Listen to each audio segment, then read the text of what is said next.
A specter is haunting Europe, the specter of communism. London, 1883. The reading room of the British Museum. A familiar figure is absent from his usual seat. For decades, he has been a fixture here, hunched over manuscripts and economic treatises, his beard grown wild, his clothes worn, his eyes burning with an intensity that frightened some and inspired others. Day after day, year after year, he sat in the same spot, filling notebook after notebook with cramped handwriting, building an intellectual edifice meant to explain the entire architecture of human society and predict its future. He borrowed money to buy the bread his children ate. He watched 3 of those children die young. He was expelled from country after country, called a dangerous revolutionary, denied even the dignity of citizenship anywhere. Yet he never stopped working, never stopped writing, never stopped believing that he had discovered the hidden laws of history itself. This is Karl Marx, and tonight we follow his extraordinary journey from a comfortable childhood in provincial Germany to becoming the most influential and controversial thinker of the modern age. Before we begin tonight's journey, please take a moment to like and subscribe. It really helps others discover these explorations of history. And let me know in the comments where you're listening from and what time it is right now. So, settle in and prepare to walk through the tumultuous 19th century with a man who sought to understand the forces that shape human history, who devoted his life to the cause of the working class, who believed that philosophers should not merely interpret the world, but change it. Chapter 1: The Origin of a Genius. It begins in the ancient city of Trier, nestled in the Moselle Valley in the Rhineland region of Prussia, in the spring of 1818. Napoleon has been defeated just 3 years earlier, and the Congress of Vienna has redrawn the map of Europe, attempting to restore the old order that the French Revolution had shattered. The Rhineland, previously under French control with its relatively liberal laws, now finds itself under Prussian rule, and the contrast is jarring. The French had brought the Napoleonic Code, religious tolerance, and a certain cosmopolitanism. The Prussians bring conservative monarchism and a restored aristocracy. Into this world of political reaction and social tension, on May 5th, 1818, Henriette Marx gives birth to her 3rd child, a boy they name Karl Heinrich. The Marx family occupies a comfortable position in Trier society, though their comfort is recent and somewhat precarious. Karl's father, Herschel Marx, had been born into a long line of rabbis. His own father was a rabbi, as was his father before him, stretching back generations. But Herschel, who would change his name to Heinrich, made a different choice. He became a lawyer, embracing the Enlightenment values of reason and progress. When the Prussians took control and began enforcing laws that restricted Jews from practicing law, Heinrich made a calculation. In 1816, 2 years before Karl's birth, he converted to Lutheranism. It was not a decision made from religious conviction, but from practical necessity and perhaps philosophical inclination. Heinrich was a man of the Enlightenment, influenced by Voltaire and Rousseau, who believed in reason rather than revelation. The conversion allowed him to continue his legal practice and maintain his family's social standing. The house on Brückergasse, where young Karl spends his early years, is substantial, with multiple rooms and servants. Books line the shelves. Heinrich's library includes works of the French philosophe, German idealist philosophy, and classical literature. Conversation at the dinner table ranges across politics, law, philosophy, and literature. Heinrich is known in Trier as a respected attorney and a man of culture. He hosts a reading club where educated men discuss the ideas of the day. Young Karl grows up breathing this atmosphere of intellectual engagement and rational inquiry. But beneath the surface of respectability and comfort, there are tensions. Heinrich's conversion has not been universally welcomed within his family. Karl's mother, Henrietta, born Henrietta Pressburg, comes from a prosperous Dutch Jewish family.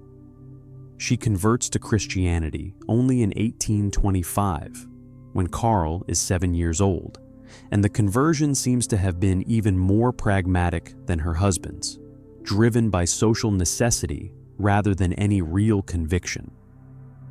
She remains deeply attached to her Jewish family in Holland and speaks German with a Dutch accent throughout her life, never fully assimilating into German culture in the way Heinrich has. The household thus exists in a kind of cultural in-between space, not fully Jewish, not fully Christian, navigating the complicated terrain of identity in a society that draws sharp lines between insider and outsider. Karl is the third child, but the first son to survive infancy. An older brother, Moritz David, died before Karl was born. Karl will eventually have 6 siblings who survive to adulthood, and he grows up in a house full of children, with the noise and chaos and affection that entails. His childhood, by all accounts, is happy. His father dotes on him, recognizing early the boy's intellectual gifts. Heinrich writes letters to young Karl filled with warmth, but also with high expectations, speaking to him as a future lawyer or scholar who will make something significant of himself. The Trier of Karl's childhood is a place where past and future collide. The city itself is ancient, founded by the Romans more than 2,000 years earlier. The massive stone gate, the Porta Nigra, still stands from Roman times, a reminder of empire and antiquity. Medieval churches dot the landscape. But the city is also being pulled into the modern world. Industry is beginning to develop in the Rhineland. New ideas about politics and society circulate despite Prussian censorship. The memory of the French Revolution is still fresh, and with it, the dangerous notion that societies can be fundamentally transformed, that ordinary people might have a say in how they are governed. Young Karl attends the Friedrich Wilhelm Gymnasium, the local preparatory school, beginning at age 12. The gymnasium is fairly progressive for its time, employing teachers who had lived through the liberal period under French rule and who retained sympathy for Enlightenment ideals. The headmaster, Johann Hugo Wittenbach, is known for his liberal views and his friendship with Karl's father. Under his leadership, the school emphasizes classical education, training students in Latin and Greek, in logic and rhetoric, in history and literature. Karl proves to be a brilliant student, particularly gifted in languages and essay writing. His compositions show a young mind grappling with large questions about duty, purpose, and meaning. In 1835, at age 17, Karl graduates from the gymnasium. His final essay on the choice of a profession reveals something of his emerging character. He writes that in choosing a vocation, we must be guided by the welfare of humanity and our own perfection, that the greatest satisfaction comes from work that benefits others, that we must guard against ambition and vanity. There is idealism here, but also a hint of the revolutionary thinker to come, the sense that individual purpose must be connected to collective welfare. His father beams with pride. The future looks bright for this brilliant young man from a respected family. No one yet imagines that he will spend his life in poverty and exile, that his name will become synonymous with revolution. that he will help ignite movements that will shake empires. Chapter 2: The Awakening. The University of Bonn in the autumn of 1835 receives a 17-year-old Karl Marx, sent by his father to study law and presumably follow in Heinrich's professional footsteps. The university, situated on the Rhine River, is relatively small and possesses a reputation for student rowdiness rather than serious scholarship. And indeed, young Karl seems initially more interested in enjoying student life than in preparing for a legal career. He joins a poetry club, drinks beer with friends, gets into a duel that leaves him with a cut above his eye, and racks up debts that alarm his father. He is arrested once for drunkenness and disorderly conduct. For 5 months, he serves as co-chairman of the Trier Tavern Club, a drinking society that attracts official scrutiny due to its boisterous behavior. But even during this period of youthful rebellion, Karl is reading voraciously and beginning to write poetry. He fills notebooks with romantic verses, many addressed to Jenny von Westphalen, the beautiful daughter of a prominent Trier family whom he had met before leaving for university. Jenny is 4 years older than Karl, educated, intelligent, and from a higher social class. That Karl has attracted her attention at all is remarkable. That they have formed an understanding, an unofficial engagement, is extraordinary and must be kept largely secret from Jenny's aristocratic family. Karl writes poems to her, passionate and earnest, if not particularly accomplished as literature. He is falling in love, not just with Jenny, but with ideas, with philosophy, with the intoxicating sense that the world can be understood and transformed through the power of thought. Heinrich Marx grows increasingly concerned about his son's behavior and expenses. Letters arrive from Trier expressing disappointment and worry. After 1 year at Bonn, Heinrich puts his foot down. Karl will transfer to the University of Berlin, a more serious institution where the distractions will be fewer and the intellectual standards higher. In October 1836, Karl arrives in Berlin, the capital of Prussia, a city of strict military bearing and repressive political atmosphere, but also a city alive with intellectual ferment. Berlin in the 1830s stands as the center of German philosophy. The towering figure of Georg Wilhelm Friedrich Hegel had died just 5 years earlier, in 1831, but his philosophical system dominates the university. Hegel had argued that history is a rational process, that human thought and social institutions develop through a dialectical movement where contradictions produce synthesis and progress. Spirit, or Geist, gradually comes to know itself through this historical unfolding. Freedom expands, rationality triumphs. The Prussian state, Hegel had suggested, might represent the culmination of this process, though his followers debated what he really meant. The university splits between the old Hegelians, who read the master conservatively and defended the existing Prussian order, and the young Hegelians, who read him radically and believed the dialectical movement must continue beyond the present arrangements. Karl throws himself into study with an intensity that borders on obsession. He attends lectures on law, his nominal field, but spends far more time on philosophy, literature, and history. He reads Hegel, struggling at first with the dense, abstract prose, then gradually falling under the spell of the dialectical method. He reads the ancient philosophers, the German idealists, the Romantics. He writes poetry and begins work on a verse drama. He joins the Doctor Club, a group of young Hegelian students and young faculty who meet to discuss philosophy, religion, and politics. These young intellectuals see themselves as continuing the work of the Enlightenment, using reason to critique religion and tradition. They believe philosophy should be critical, questioning, revolutionary in its implications. The intensity of Karl's intellectual work takes a physical toll. He studies late into the night, smokes constantly, drinks black coffee to stay awake, and eats irregularly. In 1837, he becomes ill, and a doctor prescribes rest in the countryside.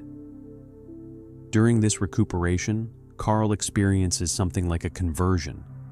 He writes a long letter to his father describing his intellectual journey, how he had resisted Hegel's philosophy, tried to construct his own philosophical system, and finally, exhausted and ill, had to admit defeat. Hegel was right, or at least his method was. Reality is rational, and rationality is real, but both are dynamic, contradictory, and in motion. This realization transforms how Karl sees everything. His father, reading this letter, responds with a mixture of pride and concern.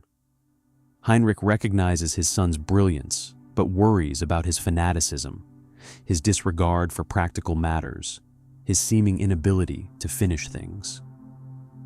"You are certainly rushing forward," Heinrich writes, "and I cannot help but approve of this, but no human body can stand such exertions without ultimately breaking down." It is prophetic. Karl will indeed drive himself to exhaustion repeatedly throughout his life, and his body will indeed break down. But he cannot help himself. He has discovered his vocation, not as a lawyer, but as a thinker, a critic, someone who will use the tools of philosophy to dissect the world and point toward its transformation. Then tragedy strikes. In May 1838, Heinrich Marx dies of tuberculosis at age 60. Karl is 20 years old. The death devastates him, though he does not return to Trier for the funeral. Perhaps because he is still recovering from his own illness, perhaps because his relationship with his father had become complicated. Heinrich had been both supporter and skeptic of Karl's intellectual ambitions, proud of his son's gifts, but worried about his lack of practical sense. With Heinrich's death, the family's financial situation becomes more precarious. Karl has lost not just a father, but a benefactor, and the one person who truly believed in his potential. The comfortable childhood is definitively over. From now on, money, or rather the lack of it, will be a constant pressure on Karl's life. Chapter 3: Philosophy and Politics. The years from 1838 to 1841 see Karl Marx deepening his involvement with the young Hegelians and moving toward an increasingly radical critique of religion and politics. He has abandoned any pretense of becoming a lawyer. Instead, he focuses on philosophy, working toward a doctoral dissertation. The young Hegelian circle becomes his intellectual home. These brilliant young men who gather in Berlin, taverns, and coffee houses to debate philosophy, mock religion, and dream of a Germany freed from Prussian authoritarianism and Christian superstition. The central figure among the young Hegelians is Bruno Bauer, a lecturer in theology at the University of Bonn, just a few years older than Marx and possessed of a cutting wit and fearless iconoclasm. Bauer is conducting a radical critique of the Gospels, arguing that Christianity is a human invention, that the historical Jesus may not have existed at all, that religion must be understood as a product of human consciousness rather than divine revelation. For the intensely religious and conservative Prussian state, such ideas are dangerous and heretical. Bauer faces constant official scrutiny, but this only emboldens him. Marx forms a close friendship with Bauer, and they plot together. The plan is for Marx to finish his dissertation, obtain a doctorate, and then join Bauer at the University of Bonn, where, together, they will wage intellectual war against religious orthodoxy and political reaction.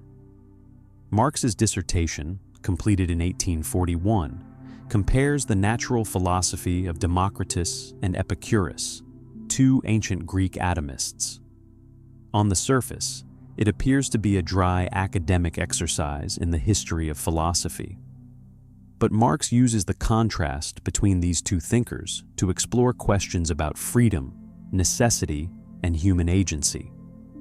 Epicurus, he argues, is superior because he recognizes that atoms sometimes swerve from their predetermined paths, introducing an element of freedom into the material world. This is not just ancient philosophy, it is a coded argument about human freedom and the possibility of change. If even atoms can swerve, then history is not predetermined, and human beings can make themselves. The dissertation is brilliant, but also somewhat convoluted, full of Hegelian jargon and elaborate philosophical argumentation. Marx submits it not to the University of Berlin, where the conservative atmosphere has become stifling, but to the University of Jena, which has a more liberal reputation and a streamlined process for awarding degrees. In April 1841, without ever attending Jena, Marx receives his doctorate in philosophy. He is 23 years old, Dr. Marx now, and he expects that a university position awaits him. But the political situation in Prussia is deteriorating. Frederick William IV has ascended to the throne in 1840, and despite initial hopes that he might liberalize the regime, he proves even more reactionary than his predecessor. Censorship tightens, surveillance increases, religious orthodoxy is enforced. The young Hegelians, once tolerated as a minor irritant, are now seen as a threat. In 1842, Bruno Bauer is dismissed from his position at Bonn for his religious views. The plan for Marx to join him collapses. No Prussian university will hire a known associate of Bauer, a young Hegelian radical with suspect views. Marx's academic career is over before it begins. The disappointment is profound. Marx had imagined himself as a professor, teaching and writing philosophy, part of the academic world. That door has now closed, slammed shut by the Prussian state. But perhaps it is for the best. Marx is discovering that pure philosophy no longer satisfies him. Hegel had said that philosophy is its time grasped in thought, but the young Hegelians seem content merely to grasp thought itself, to engage in endless critique of religion without moving toward practical action. Marx is beginning to feel that critique must lead somewhere, that philosophy must engage with the actual material world, with politics and economics and social struggle. Meanwhile, his personal life is in a precarious state. He remains unofficially engaged to Jenny von Westphalen, but the engagement has dragged on for years, and Jenny's family, particularly her half-brother Ferdinand, a reactionary Prussian official, opposes the match. Karl has no income, no clear prospects, and a reputation as a radical troublemaker. He returns to Trier and finally, after much resistance, receives grudging permission from Jenny's family to formalize the engagement. Jenny, remarkably, remains committed to him despite everything, despite the uncertainty and her family's disapproval. She is 27 years old now, considered nearly too old for marriage by the standards of the time, and she has chosen to wait for this brilliant, difficult, unemployed young philosopher.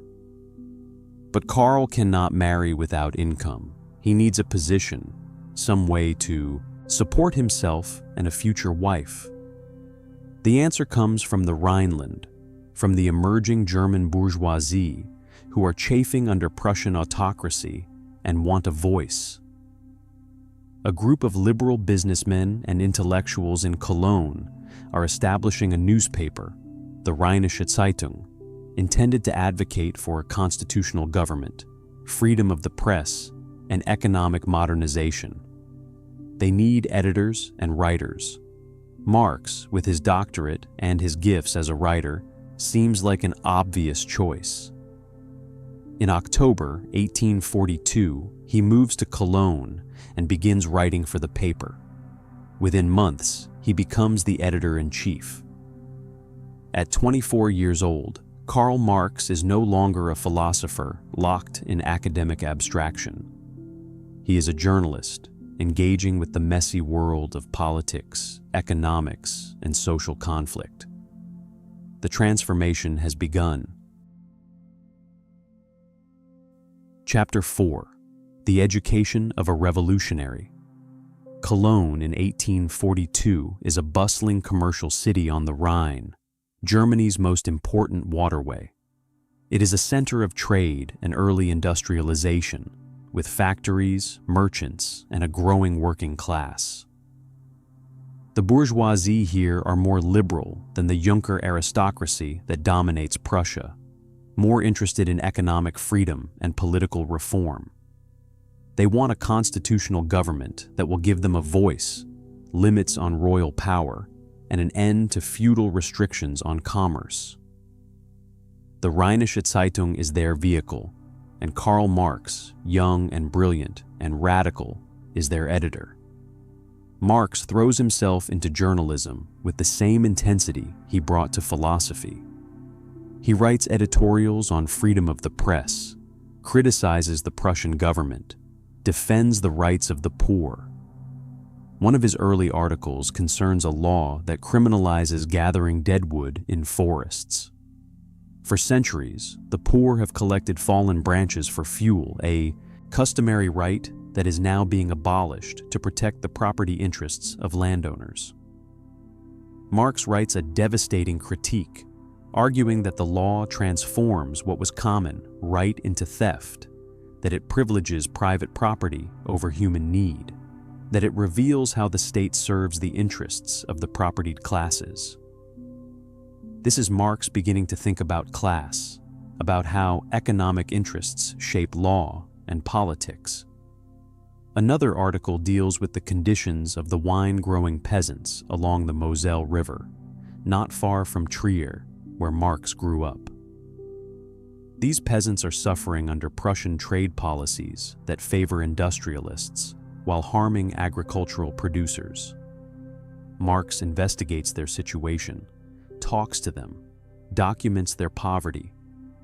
In writing about their plight, he begins to realize that understanding social problems requires understanding economics, something he knows little about.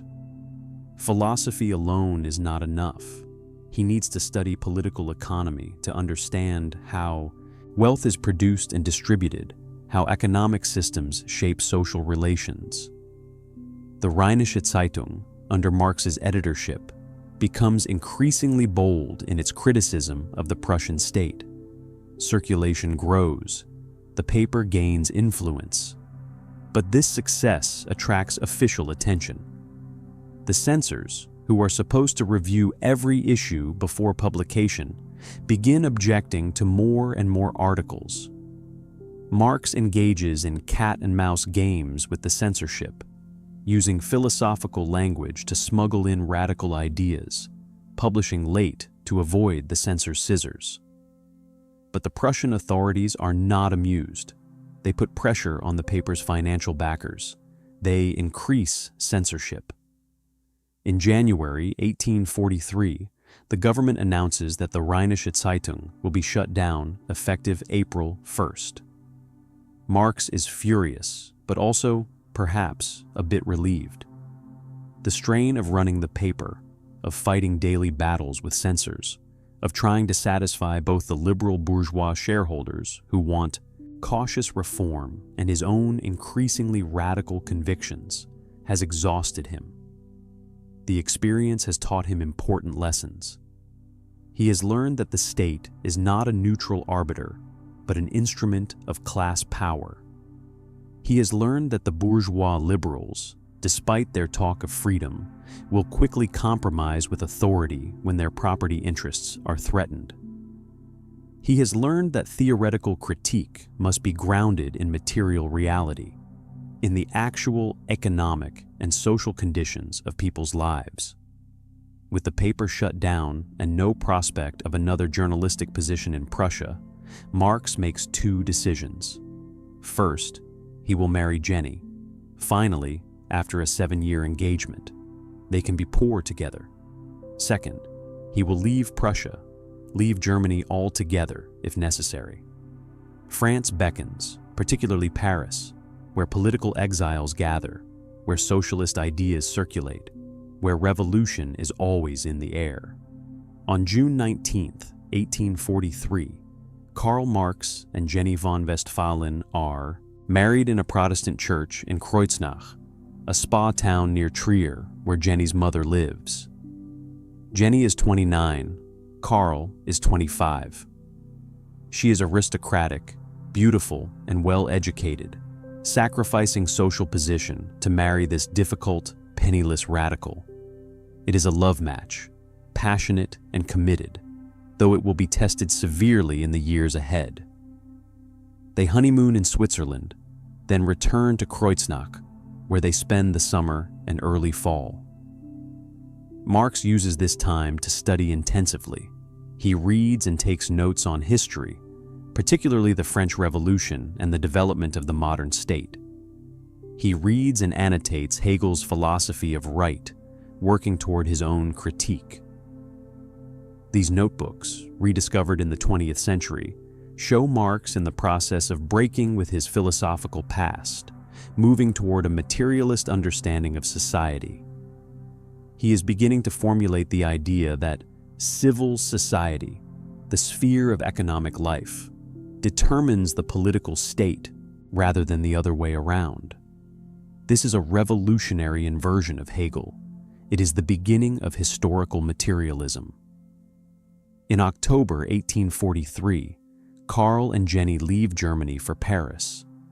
They cross the border into France, the country that had given birth to revolution, that had proclaimed liberty, equality, and fraternity, even if it had not yet achieved them.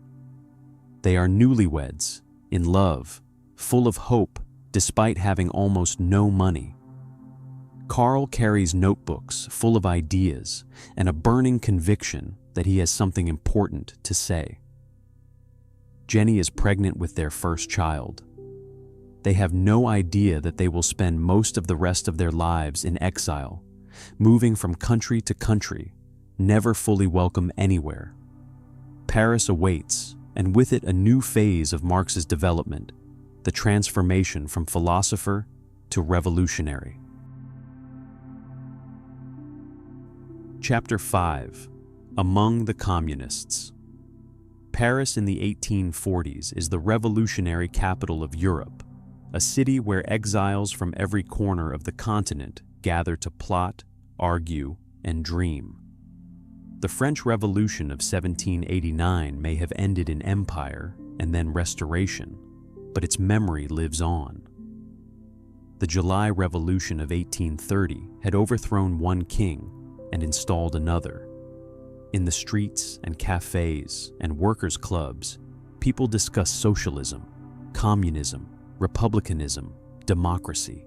Secret societies plot insurrection. Workers organize mutual aid societies.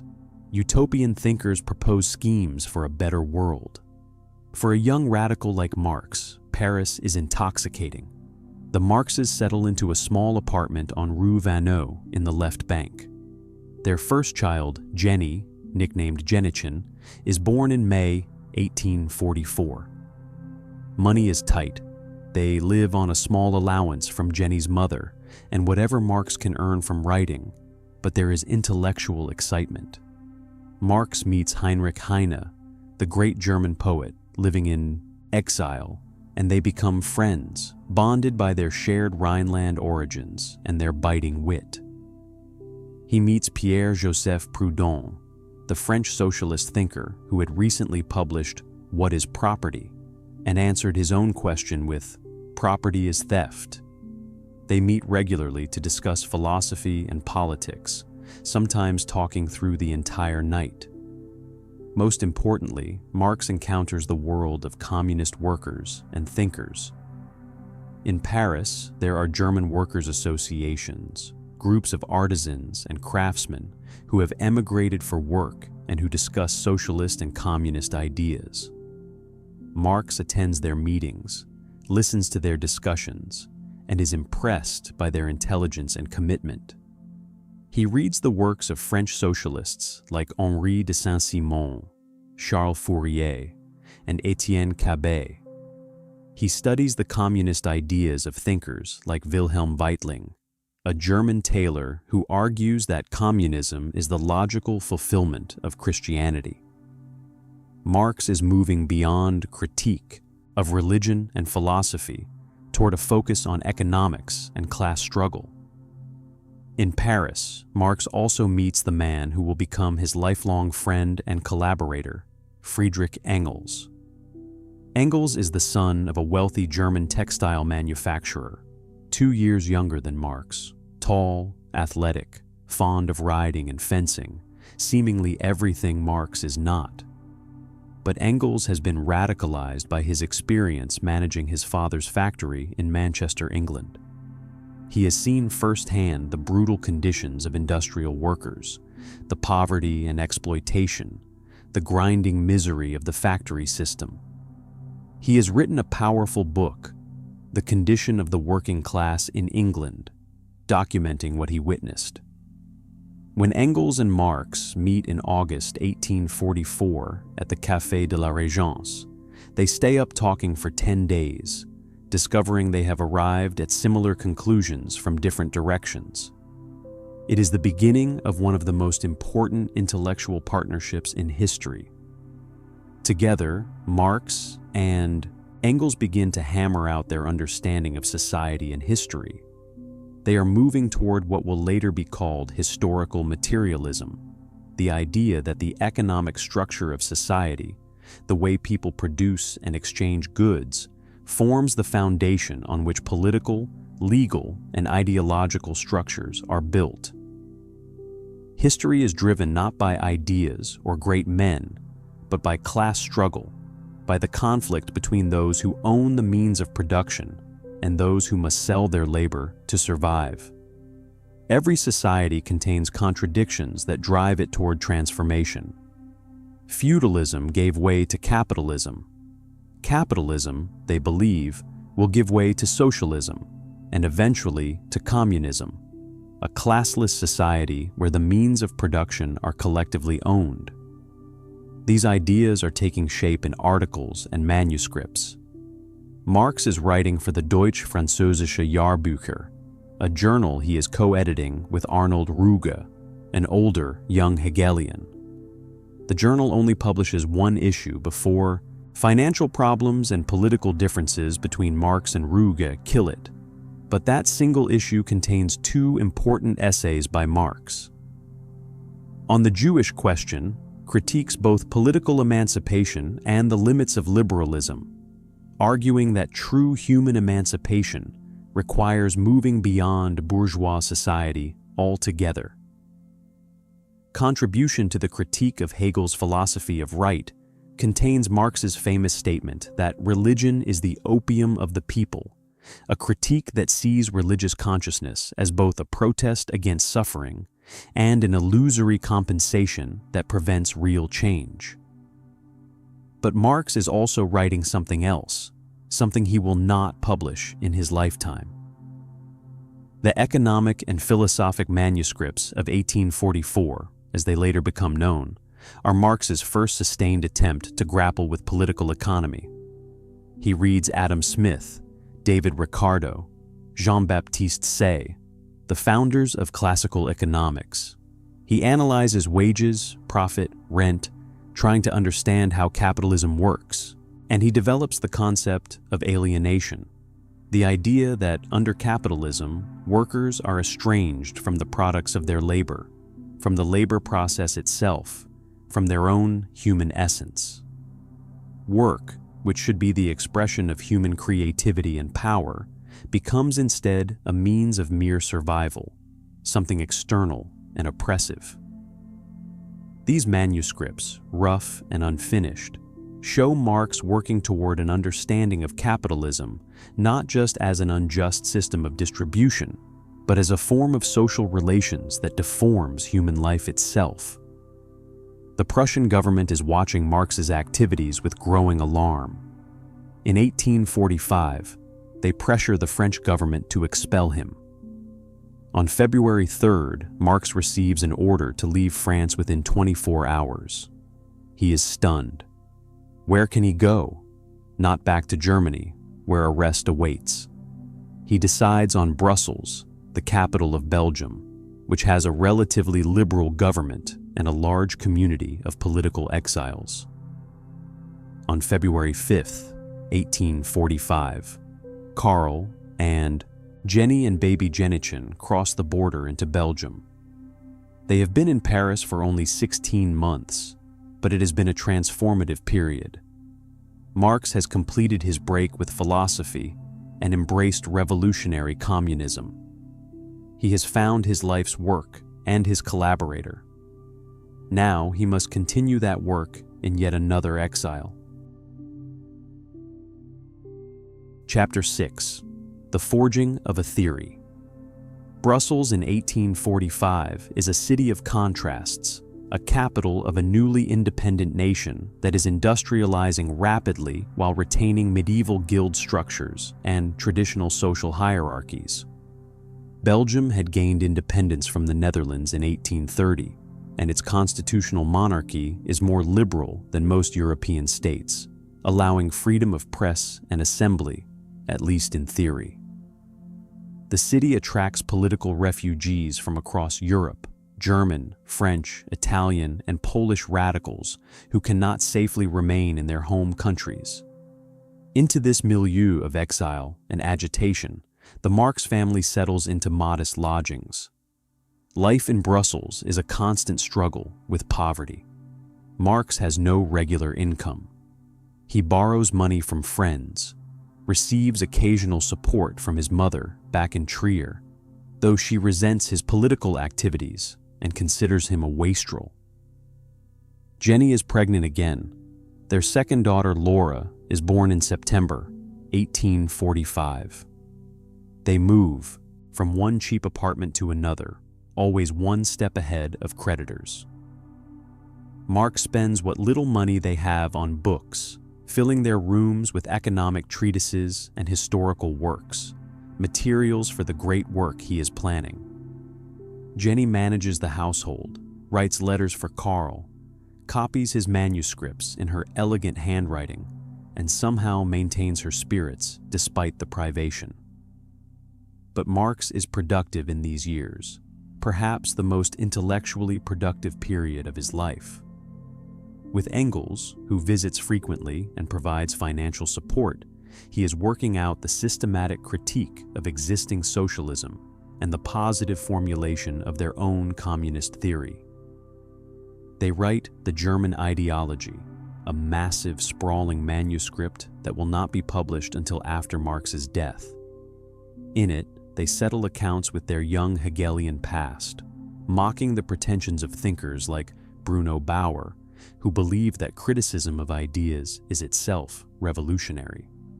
Real change, Marx and Engels insist, requires understanding and transforming the material conditions of life. They elaborate their theory of historical materialism, arguing that consciousness does not determine life, but life determines consciousness. The ideas of any age are the ideas of its ruling class. History is the history of class struggles. In 1845, Marx takes a trip to England with Engels, spending 6 weeks in Manchester studying in libraries and observing industrial conditions. England is the most advanced capitalist nation, the workshop of the world, and Marx needs to understand how capitalism actually functions. He reads voraciously, fills notebooks with excerpts and comments. He is beginning the research that will eventually result in Capital, though he does not yet know that work will take him more than 20 years to complete, and that he will die with it unfinished. Back in Brussels, Marx and Engels become involved in organizing work among German artisans and workers. They help establish the Communist Correspondence Committee, intended to link socialist and communist groups across Europe. Marx is developing a reputation as a fierce polemicist, brilliant but intolerant of disagreement, quick to denounce anyone who deviates from what he considers the correct revolutionary line. He picks fights with other socialist thinkers, most notably Proudhon, whose ideas about mutualism and workers' credit Marx considers naive.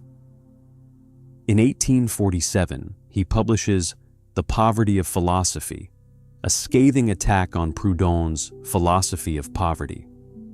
The friendship between Marx and Proudhon does not survive.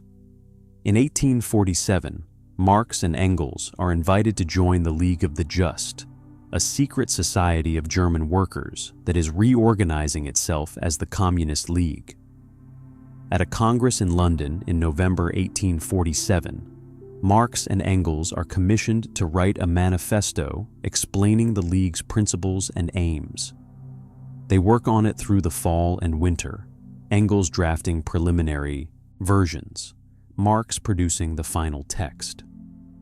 On February 21, 1848, in London, the Communist Manifesto is published, a mere 23 pages that will become the most widely read and influential political pamphlet ever written.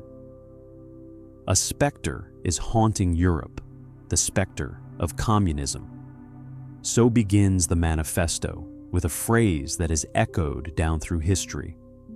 Marx and Engels proceed to offer a sweeping interpretation of history as class struggle, from freeman and slave in ancient times, through lord and serf in feudalism, to bourgeois and proletarian in the modern age. They analyze capitalism with both admiration and condemnation.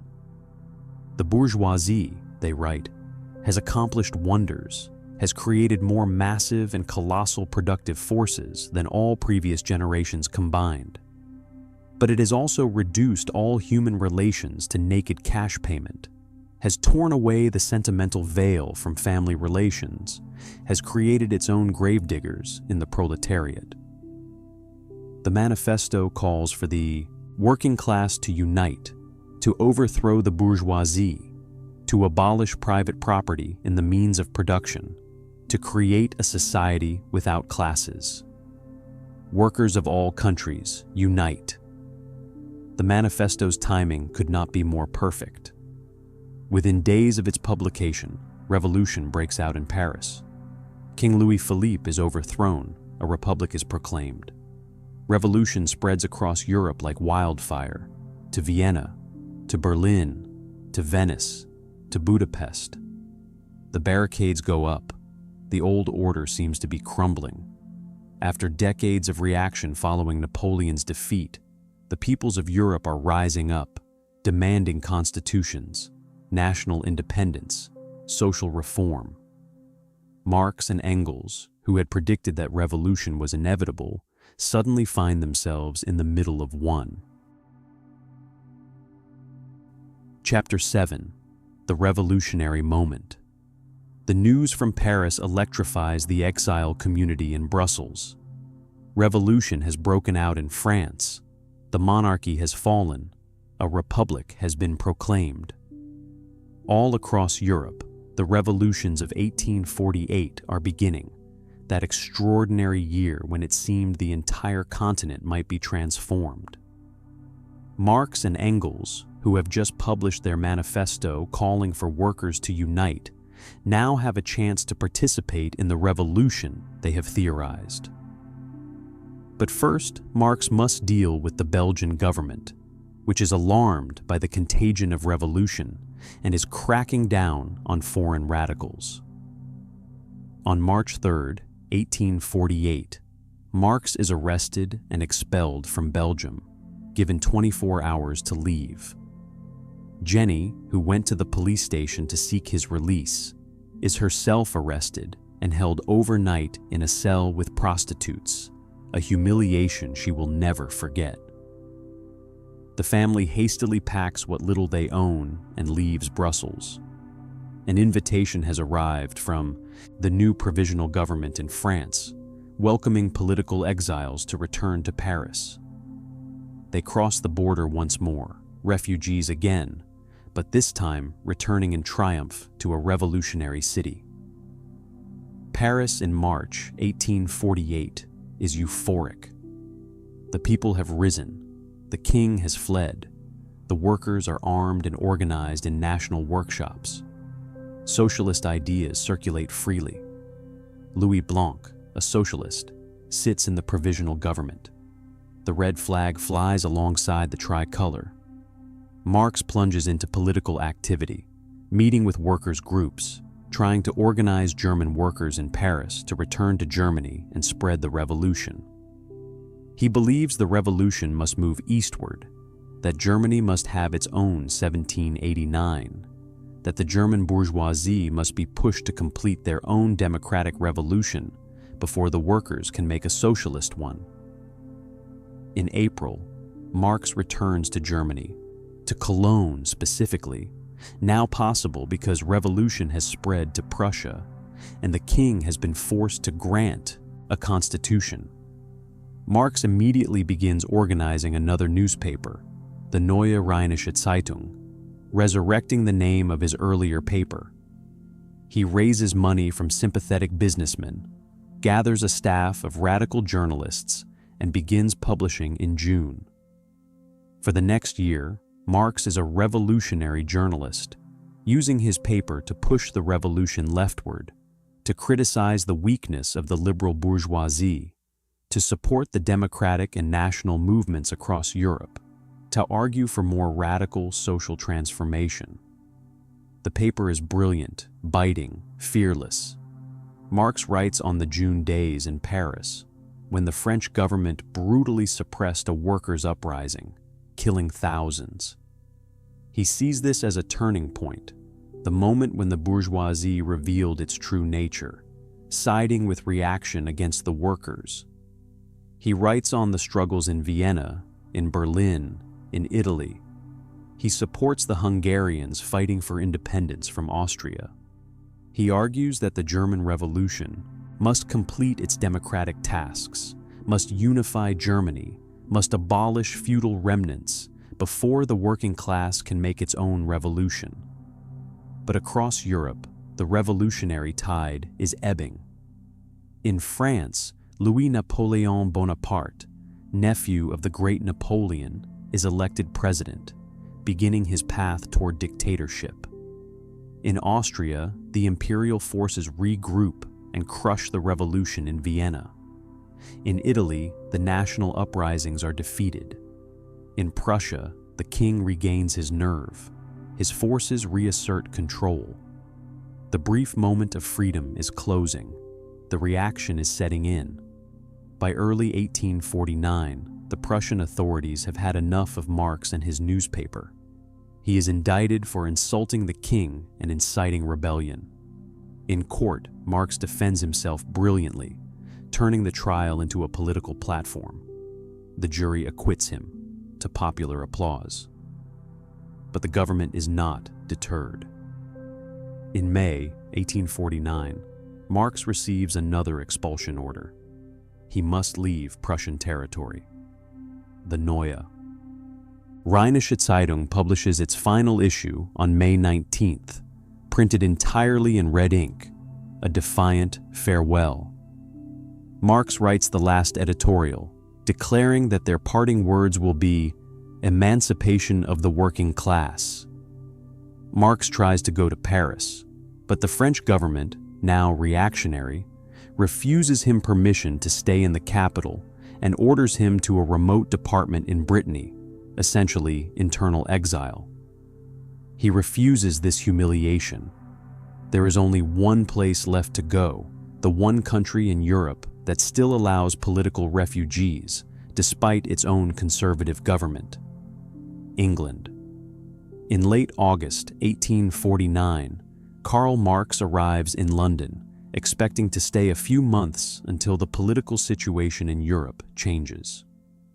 He will remain there for the rest of his life, 34 years, most of them spent in poverty, toiling away at his books, waiting for a revolution that will come too late for him to see. Chapter 8. Into the Abyss.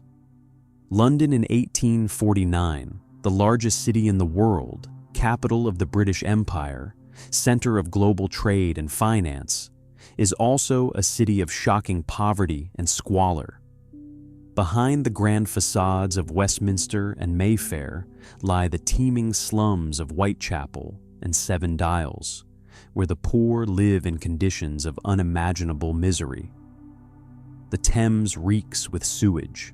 Cholera strikes periodically. Children work in factories and die young. Charles Dickens is writing novels that chronicle this world, but his fiction barely captures the horror of the reality. Into this metropolis, Karl Marx arrives with his family, expecting a temporary stay, not knowing he will never leave. At first, Marx hopes the revolutionary situation will revive. He remains active in the Communist League, now headquartered in London, and attends meetings of the German Workers' Educational Society. He writes articles for German and American newspapers, earning a little money. The family lives in cheap lodgings in Chelsea. Jenny is pregnant again. Their third daughter, Franziska, is born in 1849, and in 1850, a son, Heinrich Guido, whom they call Guido. But money is desperately short. Marx has no regular employment, no prospect of returning to journalism or academic life. He depends on loans and gifts, pawning what few possessions they have. Then disaster strikes. In November 1850, baby Guido dies at just 1 year old. The following year, in April 1852, little Franziska dies at just 15 months. The family is devastated. They are so poor they cannot afford proper funerals. Jenny's despair is profound. In her memoir, she writes of these years with bitter clarity, of the humiliation of creditors banging on the door, of moving from one miserable apartment to another, of watching their children die for want of proper care. I shall never forget, she writes, how Karl sat by the little corpse overwhelmed with grief. The family moves to Soho, to Dean Street, to 2 rooms in a decrepit building in one of London's worst slums. They live there for 6 years, 6 years of grinding poverty. Marx develops the skin ailments, the boils and carbuncles that will plague him for the rest of his life, likely exacerbated by poor nutrition and stress. He cannot afford new clothes, sometimes cannot go out because his only coat is at the pawn shop. They eat irregular meals, bread and potatoes mainly. Jenny's health deteriorates.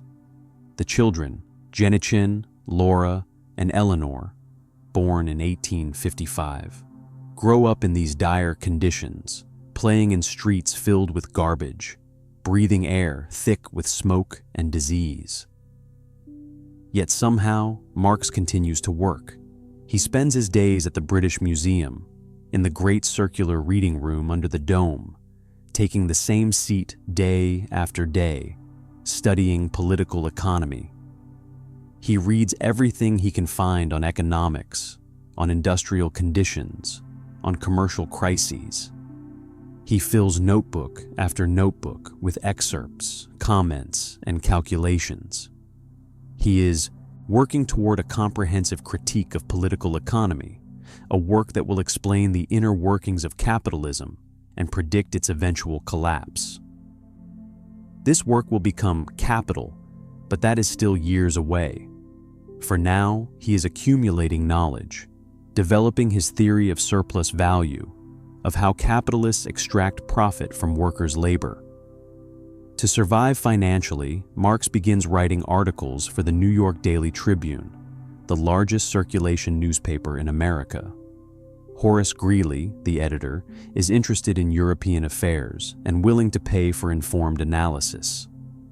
From 1851 to 1862, Marx writes hundreds of articles for the Tribune on European politics, wars, economic crises, colonialism.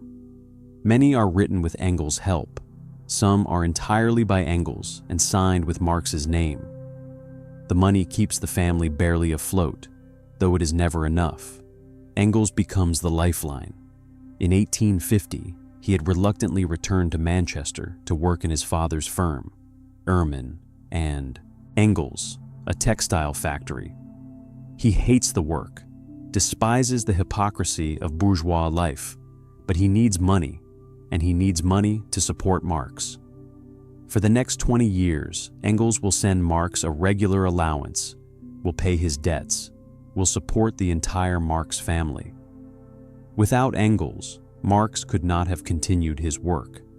It is an extraordinary friendship, Engels sacrificing his own intellectual ambitions to keep Marx afloat, believing that Marx's work is more important than his own. In 1856, Jenny Marx inherits some money from her mother, who has died. It is enough to move them out of Soho to a house in Kentish Town, a slightly better neighborhood. But the respite is temporary. Another child, a son they name Edgar, dies in 1855 at age 8, the beloved Mouche, a bright, lively boy whose death devastates the family. In 1857, the financial markets crash, a major economic crisis that Marx follows obsessively, convinced it might spark revolution.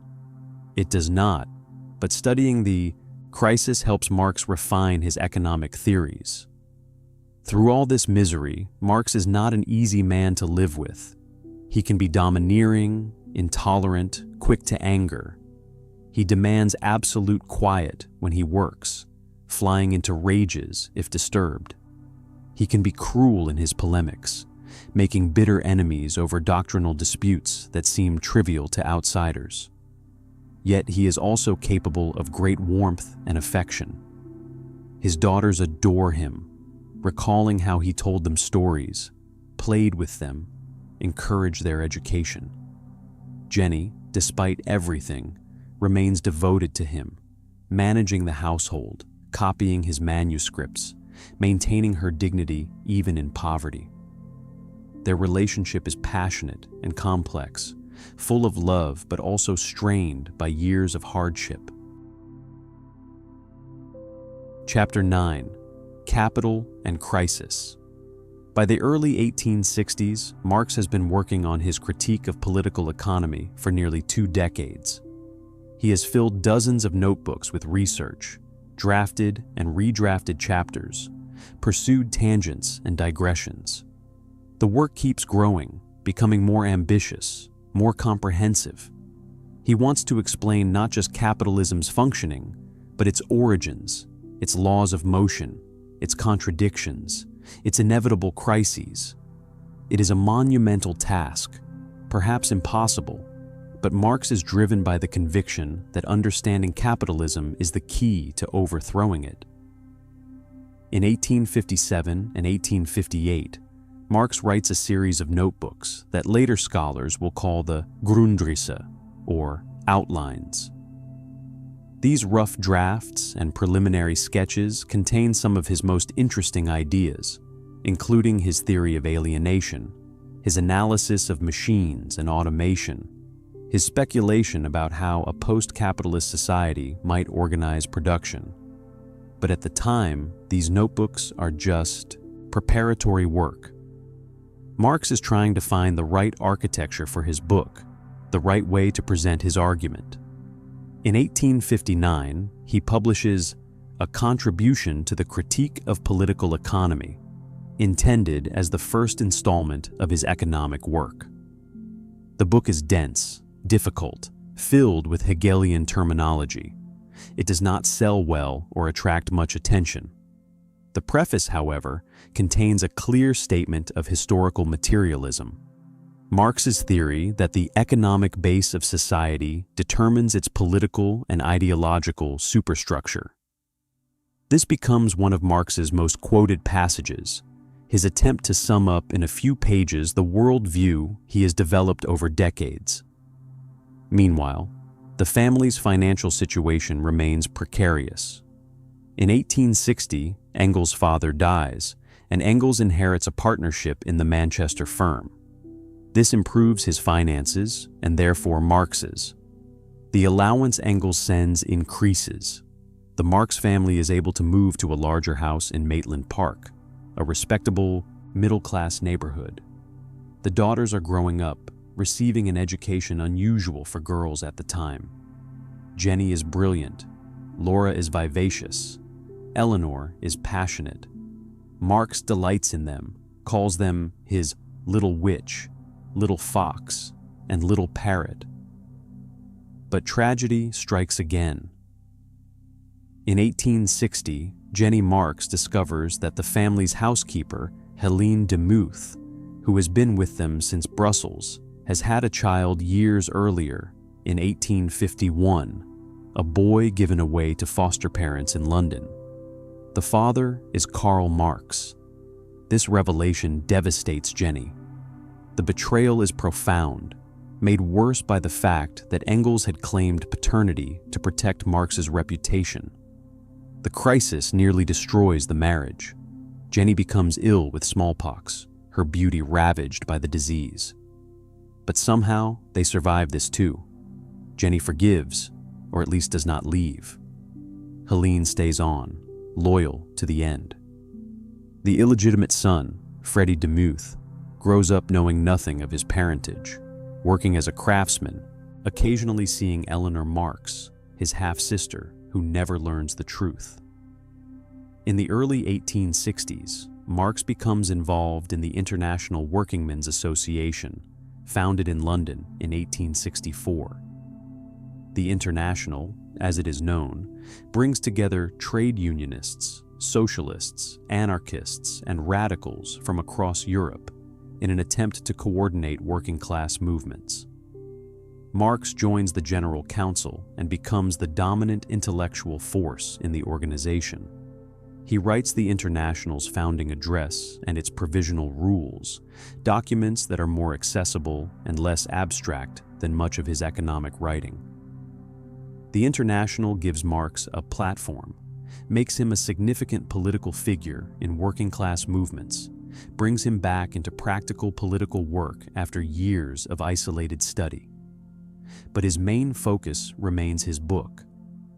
In 1863, Marx begins writing what he calls the 1863-65 manuscript, another massive draft of his economic work. He is making progress, but the work keeps expanding. He wants to cover surplus value, capital accumulation, ground rent, wages, the history of economic theory.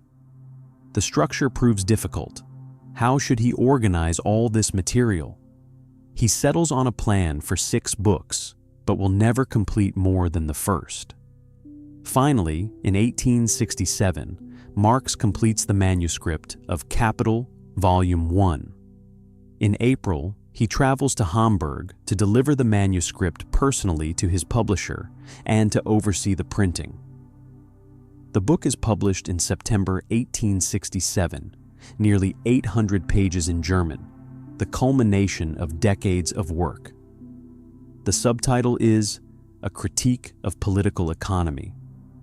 The book analyzes the capitalist mode of production, from the commodity form through the labor process to the accumulation of capital. It introduces concepts that will become fundamental to Marxist economics: use value and exchange value, abstract labor, the fetishism of commodities, constant and variable capital, surplus value, the organic composition of capital, the tendency of the rate of profit to fall. The core of Marx's argument is the labor theory of value, the idea that the value of commodities is determined by the socially necessary labor time required to produce them. Under capitalism, the worker sells their labor power to the capitalist for a wage. But the worker produces more value than the wage represents. This surplus value is appropriated by the capitalist as profit. This, Marx argues, is the secret of capitalist exploitation. How capitalists extract wealth from workers through what appears to be a fair exchange in the market. Capital is a difficult book, abstract and dense, demanding much from its readers. The sales are slow at first, reviews are mixed, but gradually the book finds its audience. It is translated into Russian, where it has a profound impact on a generation of revolutionaries. Marx is recognized as a major theorist, though he remains poor and obscure to the general public. He is 59 years old. His health is failing, but he has finally published his magnum opus, or at least the first volume. He plans to write 2 more volumes, but this he will never complete. Chapter 10. The Paris Commune. The late 1860s bring both vindication and frustration for Marx. Capital is published, but does not achieve immediate widespread impact. The International Workingmen's Association is growing in membership and influence, but it is also becoming increasingly torn by factional disputes, particularly with the anarchists led by Mikhail Bakunin, who reject Marx's emphasis on political struggle and the conquest of state power. Marx finds himself spending more time on organizational battles and less on his writing. Then, in 1870, war breaks out between France and Prussia. Napoleon III, Emperor of the French, blunders into conflict with the rising power of a unifying Germany under Prussian leadership. The war is a disaster for France. The French armies are defeated, Napoleon is captured, and the Second Empire collapses. In September 1870, a republic is proclaimed in Paris. Marx watches these events with intense interest, writing addresses for the International, analyzing the war and its implications. He warns that a German victory will strengthen the militaristic Prussian state, and that the French defeat will have revolutionary consequences. He is right. By September 1870, Prussian forces have Paris under siege. The city holds out for months through a bitter winter, the population enduring starvation and bombardment. In January 1871, the government surrenders and agrees to elections. But the people of Paris, who have endured the siege, who are armed in the National Guard, refuse to accept defeat. When the new conservative government tries to disarm Paris in March 1871, the people rise up. The Paris Commune is born, a revolutionary government controlled by workers, artisans, and radical Republicans who take control of the city.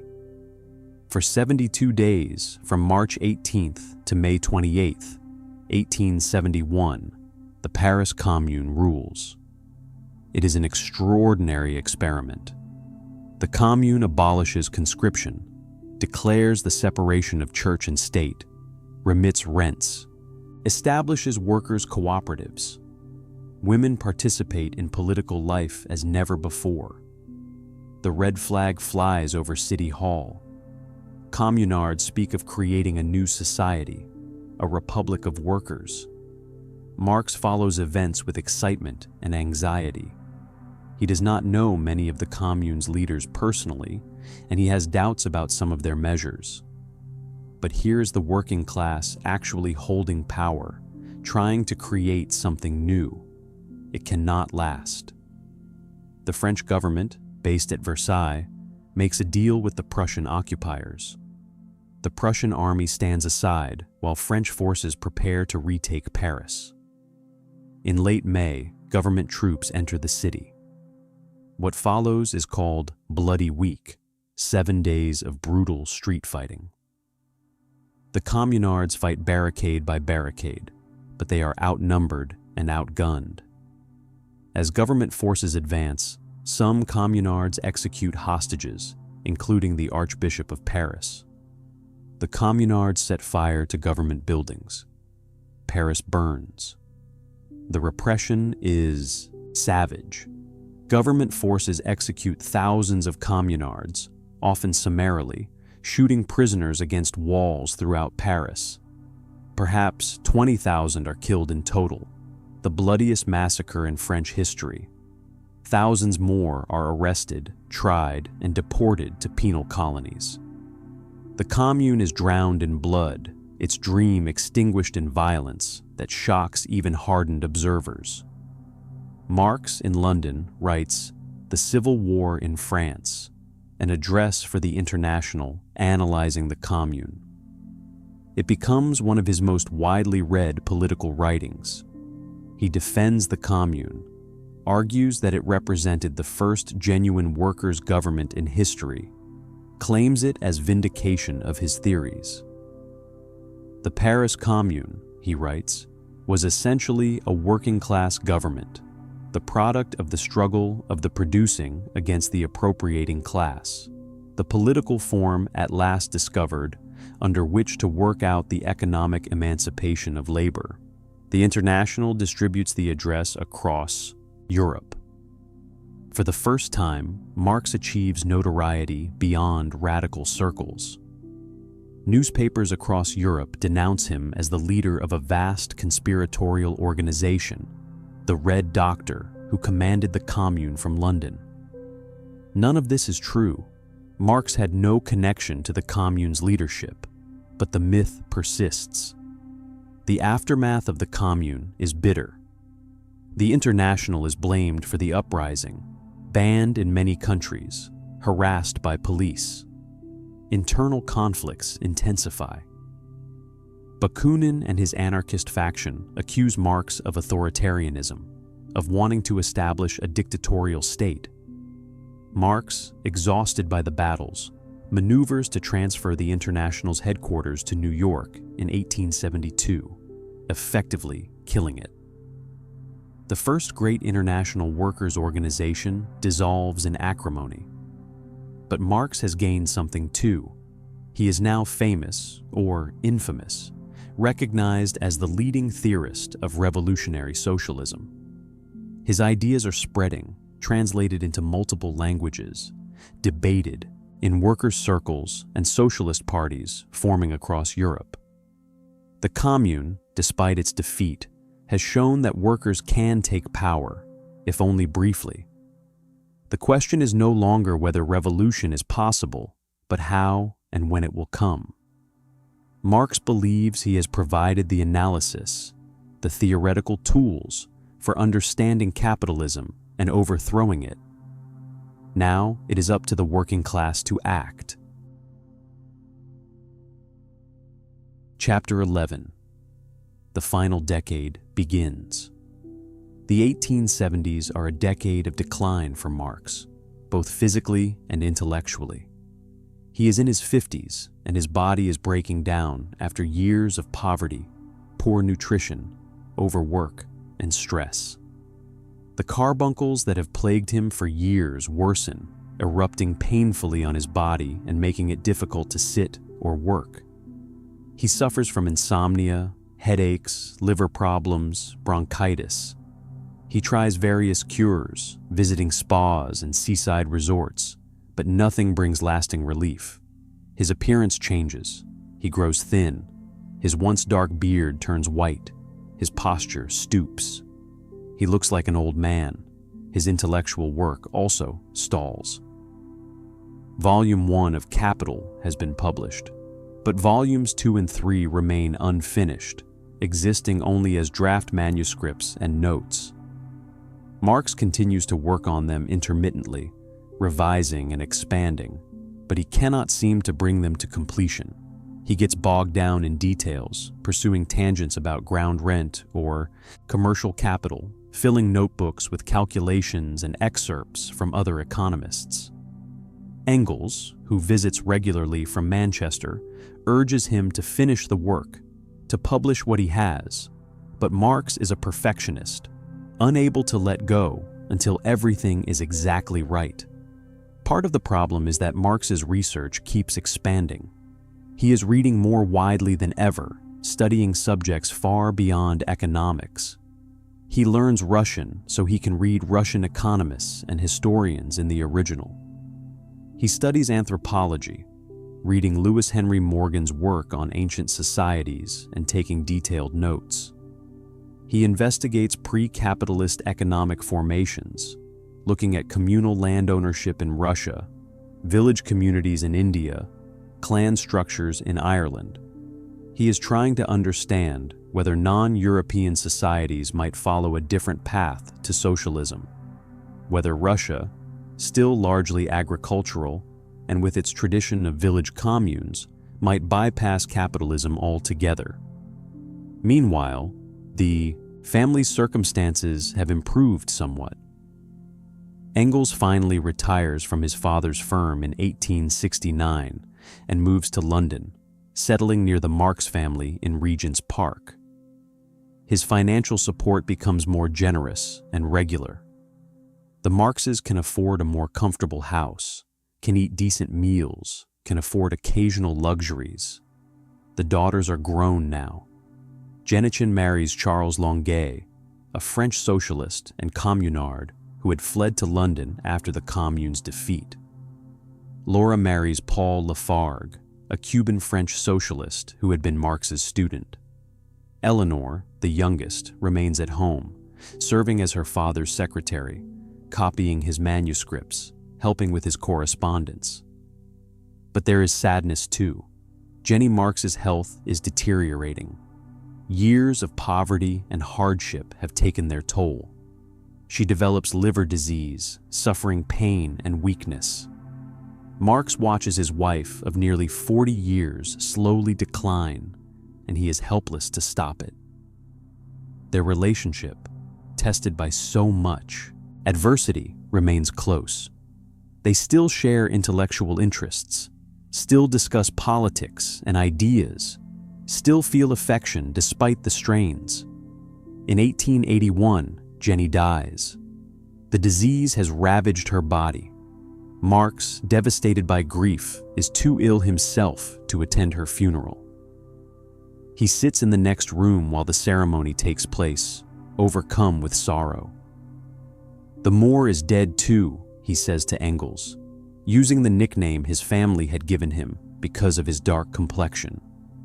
Without Jenny, he feels he has lost his anchor, his companion through all the years of struggle.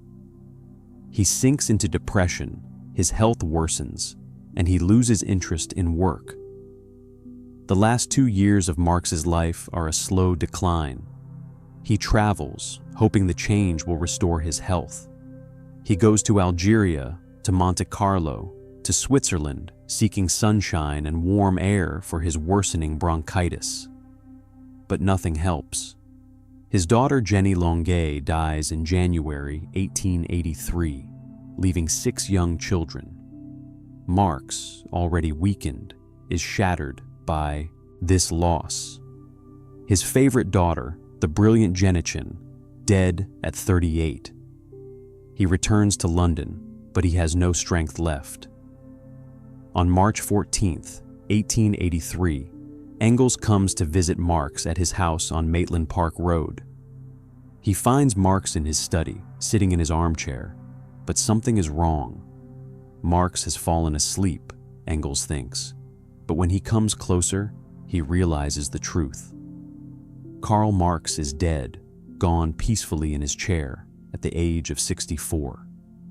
Engels, who has known him for almost 40 years, who has supported him through everything, stands there alone with his friend's body, understanding that an era has ended. Chapter 12. The Funeral and the Legacy.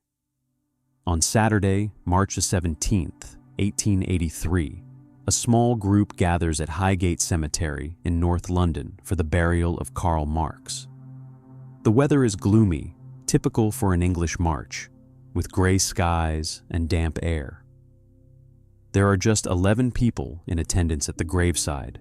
Among them are Engels, Marx's two surviving daughters, Laura and Eleanor, his son-in-law, Paul Lafargue, and a handful of friends and political associates. For a man whose ideas will eventually shake the world, whose name will be known by billions, it is a remarkably modest send-off. The grave is in an unremarkable section of the cemetery, far from the grand monuments of Victorian England's wealthy and famous. Marx is being buried next to Jenny, who had died less than 2 years earlier. The headstone will be simple, almost austere. There is no elaborate ceremony, no grand gestures. The small group stands in silence as the coffin is lowered into the ground.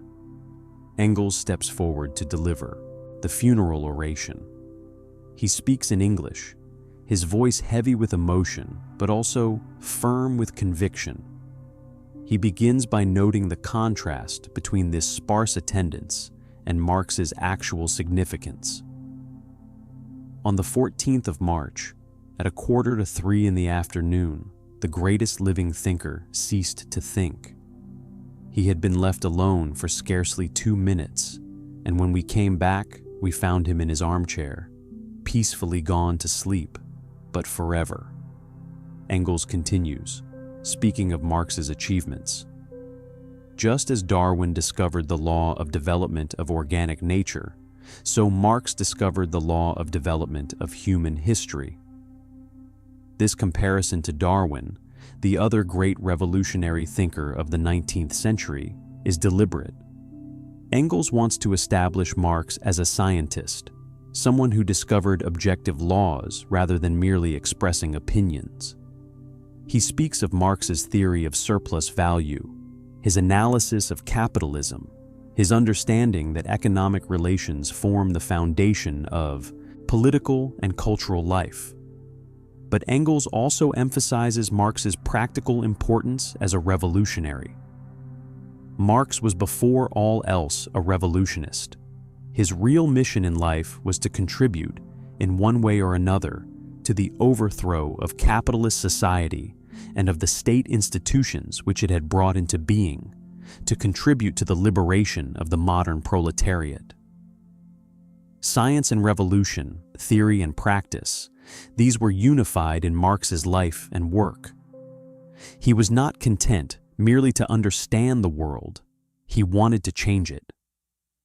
Engels concludes with a stark statement about Marx's death and its meaning. His name will endure through the ages, and so also will his work. It is a bold prediction, especially given the small attendance at the funeral, the relative obscurity in which Marx died. The major newspapers barely noted his passing. The Times of London published a brief, dismissive obituary. The New York Times ran a short notice describing him as a man of rather extraordinary character, and noting he was extremely bitter in controversy. After Engels finishes speaking, a few others say brief words. Wilhelm Liebknecht, a German socialist, speaks about Marx's influence on the German workers' movement. Representatives of French and Russian socialist groups say a few sentences. Then it is over. The mourners disperse, walking back through the cemetery paths to the gates, leaving Marx in the ground next to Jenny. The small funeral belies the impact Marx's ideas will have. In the years immediately following his death, Engels works tirelessly to promote Marx's legacy. He edits and publishes volumes 2 and 3 of Capital from Marx's manuscripts, a monumental task that takes him more than a decade. He writes articles and letters defending and explaining Marx's ideas. He corresponds with socialist leaders across Europe and beyond, becoming the elder statesman of the emerging socialist movement. Through Engels' efforts, Marx's theoretical work becomes the foundation of what will be called Marxism, a comprehensive worldview and political program. In the coming decades, Marx's influence grows exponentially. Socialist parties adopting Marxist principles form across Europe, particularly the German Social Democratic Party, which becomes the largest and most influential. In Russia, young revolutionaries like Vladimir Lenin read Marx and developed theories of how to apply his ideas to conditions of autocracy and underdevelopment. In Asia, Africa, and Latin America, anti-colonial movements discover in Marx's writings a framework for understanding imperialism and imagining liberation. The 20th century becomes, in many ways, the century of Marx's ideas. The Russian Revolution of 1917 establishes the first avowedly Marxist state. After World War II, communist governments claiming to follow Marx's principles come to power across Eastern Europe, China, Korea, Vietnam, and Cuba. By the mid-20th century, roughly 1/3 of humanity lives under governments that invoke Marx's name and claim to be building socialism. But the reality of these regimes is far from what Marx envisioned. The dictatorship of the proletariat becomes simply dictatorship. The planned economy produces shortages and inefficiency rather than abundance. The classless society remains forever in the future, while party bureaucrats constitute a new ruling class. The failures and crimes committed in Marx's name, from Stalin's terror to Mao's Great Leap Forward to the killing fields of Cambodia, will lead many to reject Marxism entirely, to see it as a dangerous utopian fantasy that inevitably leads to tyranny. Yet Marx's ideas persist beyond the failed experiments of 20th century communism. His analysis of capitalism remains influential in economics and sociology. His concept of alienation speaks to the experience of workers in bureaucratized societies. His emphasis on class conflict helps explain social dynamics and political struggle. His critique of ideology illuminates how dominant groups justify their power. Even scholars who reject his revolutionary conclusions often find his analytical tools useful. Standing at the graveside in Highgate Cemetery that gray March day in 1883, none of the mourners could have imagined the scale of Marx's posthumous influence. They knew they were burying a brilliant thinker, a dedicated revolutionary, a man who had sacrificed comfort and security for his principles. They believed his ideas were important and would survive. But they could not have predicted that his name would become one of the most famous and controversial in history, invoked by revolutionaries and denounced by reactionaries, celebrated and condemned, studied in universities, and used to justify both liberation movements and authoritarian regimes. The man who died in obscurity, unable to pay his rent, would become one of the most influential thinkers of all time, for better and for worse. Chapter 13. Revolution Deferred. In the final years of his life, Karl Marx faced a reality increasingly at odds with his theories and expectations. For decades, he had predicted that capitalism was heading toward an inevitable crisis, that the contradictions within the system would intensify, that the working class would be driven to revolution. He had been so certain that the collapse of capitalism was imminent that he devoted his life to understanding and preparing for it. But by the early 1880s, as he approached the end of his life, the revolution had not come. Capitalism appeared more stable than ever. The workers' movements that were growing in Europe seemed more interested in reform than revolution. The economic development of the 1870s and 1880s did not follow the trajectory Marx had predicted. Instead of crises becoming ever more severe, capitalism seemed to be entering a new phase. Real wages for industrial workers in Western Europe were rising, not falling. Working conditions, while still harsh, were improving due to factory legislation and trade union pressure. universal male suffrage was being extended in several countries, giving workers a voice in the political system. Socialist parties were forming and winning seats in parliaments.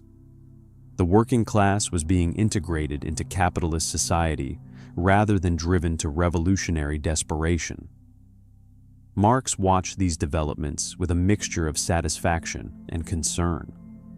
He was pleased that workers were organizing, forming unions and parties, gaining political power.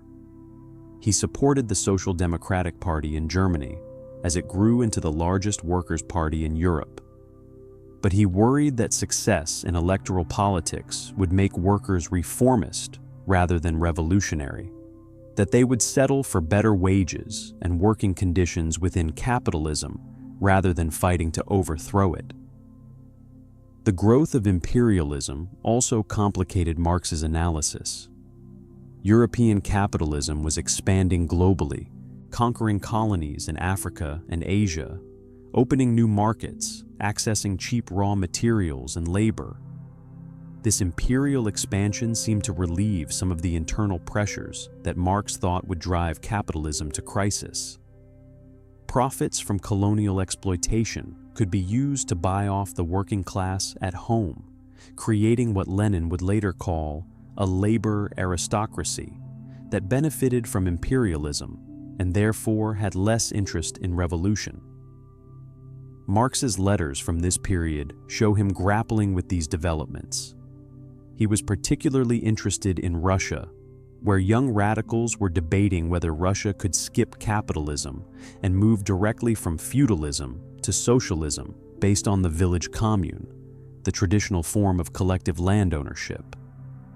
Some Russian revolutionaries argued that Marx's theory applied only to Western Europe, that Russia could follow a different path. Marx, in a famous letter to Vera Zasulich in 1881, suggested this might be possible if a Russian revolution coincided with revolution in the West. But his answer was cautious, full of qualifications, showing his uncertainty about how his theories applied beyond the industrial heartlands of Western Europe.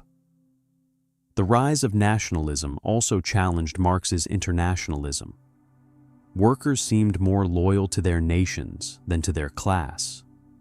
When war threatened between European powers, workers rallied to their national flags rather than refusing to fight their fellow workers from other countries.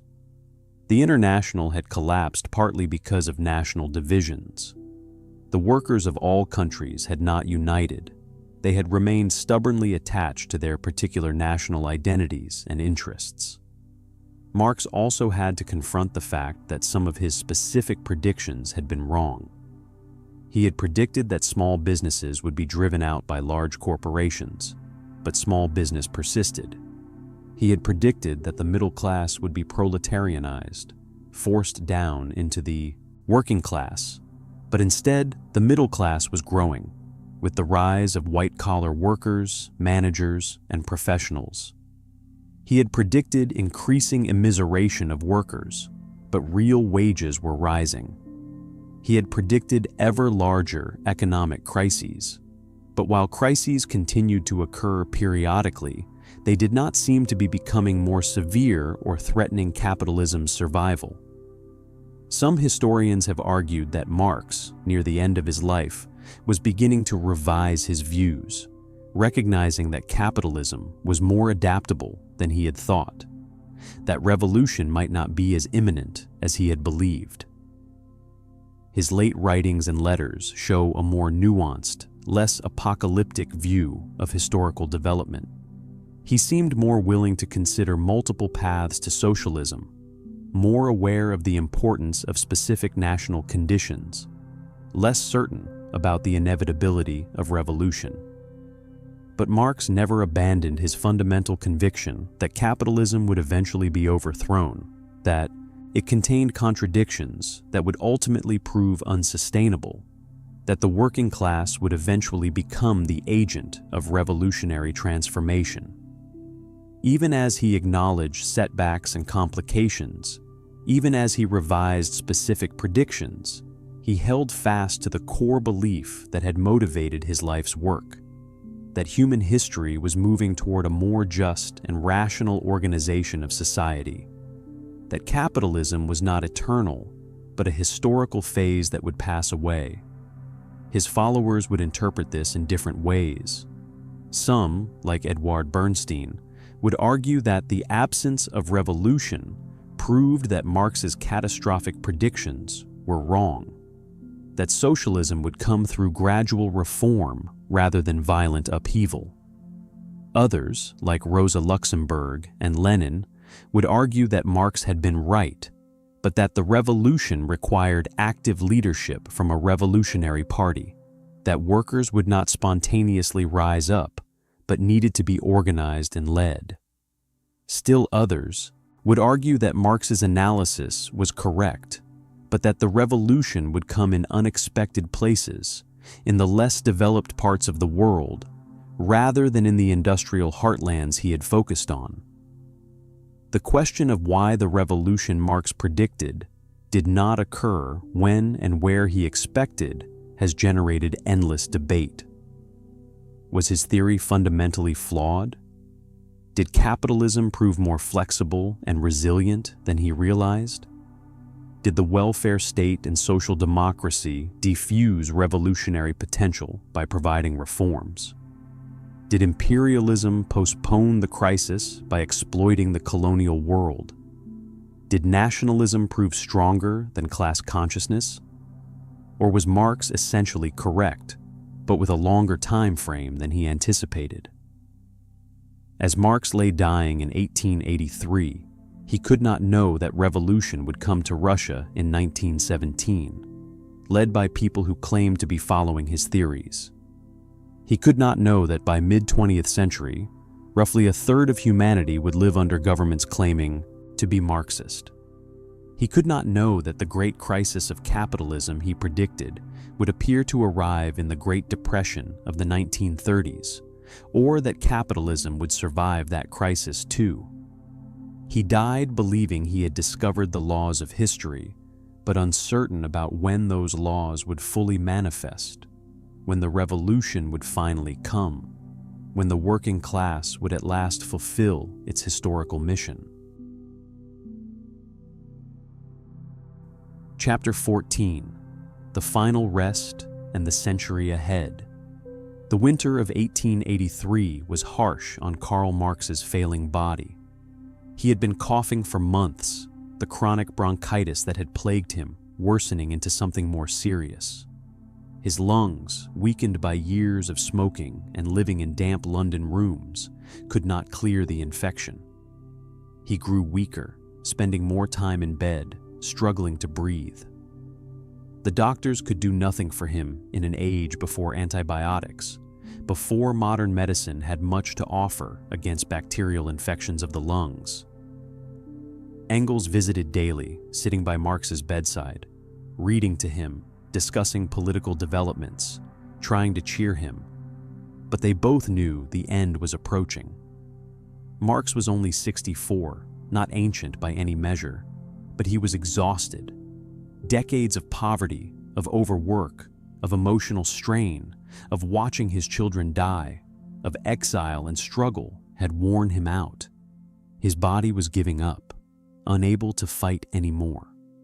On March 14th, 1883, a Wednesday afternoon, Engels arrived at Marx's house on Maitland Park Road for his usual visit. He went up to Marx's study, where Marx spent his days when he could no longer work at the British Museum. He found his friend sitting in his favorite armchair, the one he had sat in for so many years while reading and thinking. Marx appeared to be asleep, his head slightly forward, his breathing inaudible. Engels approached quietly, not wanting to disturb him. Then he realized there was no breathing. Marx was gone. Engels stood there for a moment, alone with the body of the man who had been his closest friend for 40 years, the man whose ideas he had devoted his life to promoting and defending, the man whose work he had supported financially so that it could be completed.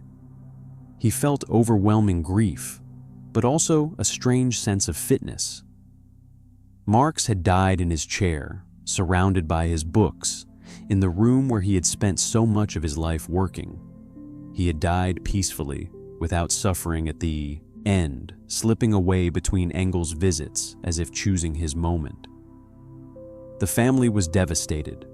Laura and Eleanor, Marx's surviving daughters, had to be told that their father was gone. They had nursed him through his final illness, had watched him decline, but the reality of his death still struck them hard. Their mother was already gone, now their father. The household that had been the center of their lives, chaotic and difficult as it often was, had dissolved. They would have to make their own ways now, carrying their father's legacy forward as best they could. Engels took charge of the arrangements. There would be a funeral at Highgate Cemetery, where Jenny was already buried. It would be simple, befitting a man who had lived in poverty and died in relative obscurity. Engels would speak, and a few others. They would lay Marx to rest next to his wife, the woman who had shared his exile, his poverty, his struggles, who had believed in him when few others did. On that gray March day at Highgate, as Engels delivered his funeral oration to the small group of mourners, he spoke with absolute conviction that Marx's name and work would endure. But even Engels could not have imagined how completely this prediction would be fulfilled, how Marx's ideas would spread across the world, how his name would become one of the most famous and controversial in history. In the decades immediately following Marx's death, his influence grew steadily. Engels worked tirelessly to publish Marx's unfinished manuscripts and to promote his ideas. The Second International, founded in 1889, brought together socialist parties from across Europe under a broadly Marxist program. In Germany, the Social Democratic Party grew into the largest workers' party in the world, claiming Marx as their theoretical inspiration. In Russia, young revolutionaries like Vladimir Lenin and Georgy Plekhanov studied Marx's works and developed theories about how to apply his ideas to Russian conditions. The 20th century became, in many ways, the century of Marx's ideas, though not always in forms he would have recognized or approved. The Russian Revolution of 1917 established the first state claiming to be building socialism according to Marxist principles. The Soviet Union, for all its deviations from Marx's vision, invoked his authority and promoted his ideas globally.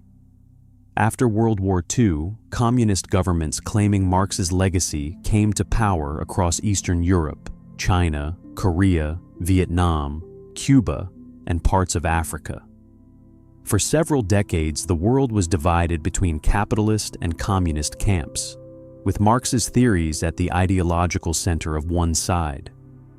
But the attempt to build socialism in Marx's name produced results that often contradicted his vision.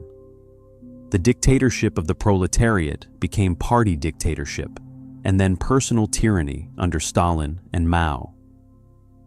The planned economy produced shortages and inefficiency rather than abundance. The classless society remained forever in the future while new hierarchies and privileges emerged. The horrors committed in Marx's name, from Stalin's purges to Mao's Cultural Revolution to Pol Pot's genocide, led many to condemn his ideas as inherently totalitarian, as inevitably leading to oppression and mass death. Yet to blame Marx for everything done in his name is as unfair as crediting him with every progressive movement that invoked his ideas. Marx himself said, late in life, "I am not a Marxist," expressing frustration with how some of his followers were interpreting his work. He could not have anticipated how his ideas would be applied, distorted, and used to justify policies he might have opposed. The specific path taken by 20th century communist movements owed as much to the particular conditions of Russia, China, and other nations where they came to power as to anything Marx wrote. The collapse of Soviet communism in 1989–91 seemed to many to mark the final defeat of Marx's ideas. Francis Fukuyama famously proclaimed the end of history, the triumph of liberal capitalism, as the final form of human social organization. Marx, it seemed, had been definitively proven wrong. Capitalism had not collapsed. The working class had not made revolution, at least not successfully. The attempt to build socialism had failed catastrophically. But Marx's ideas proved more resilient than his critics claimed. Even after the fall of communism, his analysis of capitalism remained influential. The financial crisis of 2008 sparked renewed interest in Marx, as people sought to understand why capitalism repeatedly produces devastating crises. His concept of alienation continues to resonate with workers who feel their labor is meaningless and exploited. His critique of ideology helps explain how dominant groups justify inequality and oppression. His emphasis on class conflict remains useful for analyzing social and political struggle. Academic Marxism flourished even as political communism collapsed. Scholars continue to debate Marx's theories, to mine his unpublished manuscripts for new insights, to apply his methods to contemporary problems. Neo-Marxist approaches in sociology, economics, history, and cultural studies have produced important work on everything from globalization to environmental crisis to racial capitalism. Marx's intellectual legacy extends far beyond the failed communist regimes that claimed his name. Now, more than a century after his death, Marx rests in Highgate Cemetery under a massive stone monument erected by the Communist Party of Great Britain in 1954, much grander than the simple grave where he was originally buried. The monument features a huge bust of Marx's head, his beard wild and his expression stern, and is inscribed with his famous call, "Workers of all lands unite." It has become a tourist attraction, visited by thousands each year, some coming as pilgrims to honor a revolutionary hero, others as curious tourists wanting to see the grave of a historical figure, still others as critics wanting to see where the man who inspired so much suffering now lies. The monument, with its Soviet-style grandeur, represents a version of Marx that the man himself might have found absurd. The transformation of a critical thinker into an icon, of complex ideas into dogma, of a human being into a statue. Marx devoted his life to criticism, to analysis, to challenging the existing order. He would likely have been horrified to see himself frozen in stone, his ideas ossified into orthodoxy, his call for liberation used to justify oppression. Yet despite everything, despite the failures and crimes committed in his name, despite the simplifications and distortions of his work, despite the fact that many of his specific predictions proved wrong, Marx remains one of the most important thinkers of the modern age. He asked fundamental questions about how societies organize production, how wealth and power are distributed, how economic systems shape human life and consciousness. He challenged the assumption that capitalism is natural or eternal. He insisted that we can understand and change the world, that we are not simply subject to forces beyond our control, but can collectively shape our future. Whether one agrees with Marx's conclusions, whether one accepts his theories, whether one embraces or rejects his revolutionary vision, there is no denying that he changed how we think about society, economics, and history. In that room in London, in that chair where he died, Karl Marx completed his journey from the comfortable son of a Rhineland lawyer to one of the most influential and controversial thinkers in human history. He was buried in obscurity, but his ideas went forth to reshape the world, for better and for worse, and they continue to influence how we understand and debate the fundamental questions of human society.